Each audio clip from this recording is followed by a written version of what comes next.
নমস্কাৰ অসমবাসী ৰাইজ, হৰ হৰ মহাদেৱ, জয় শ্ৰীৰাম, জয় শ্ৰী কেদাৰ।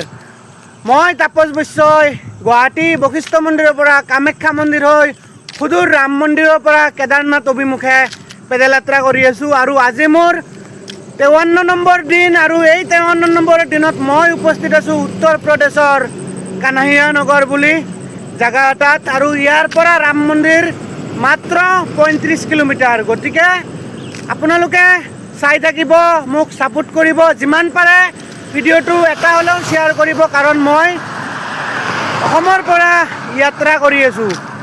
এইটোৱে ক'ব লগা যে আজি মোৰ 53 নম্বৰ দিন, আৰু এই 53 নম্বৰ দিনে মোক আপোনালোকে ইমান ছাপোৰ্ট কৰিছে, ইমান মৰম দিছে। আশা কৰোঁ আগন্তুক দিনবিলাকতো মোক এনেকৈ ছাপোৰ্ট কৰিব, আৰু মোক মেক্সিমাম উত্তৰাখণ্ডলৈকে কেদাৰনাথ মন্দিৰলৈকে 20ৰ পৰা 25 দিন সময় লাগিব। গতিকে আপোনালোকে মোক যিমান পাৰে আগুৱাই লৈ যাই থাকিব, যিমান পাৰে মোক মৰম দিব, ছাপোৰ্ট কৰিব। সেইখিনিয়ে খুবেই ভাল লাগিল মনটো মোৰ, যে আজি আহি মই 53 নম্বৰ দিনত ভৰি দিছোঁ একো প্ৰব্লেম নোহোৱাকৈ।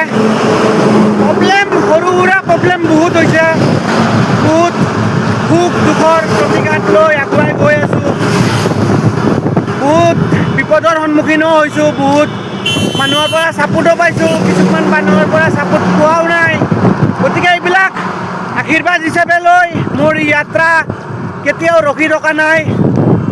হয়তো কেতিয়াবা এদিন ৰখি দিব পাৰোঁ, সেইটো বেলেগ কথা, কিন্তু মোৰ দেহাৰ কাৰণে বেমাৰ ভগৱানৰ আশীৰ্বাদত যদিও হৈছে, বাবাই ঠিক সময়ৰ ভিতৰে ভাল কৰি লৈ গৈছে।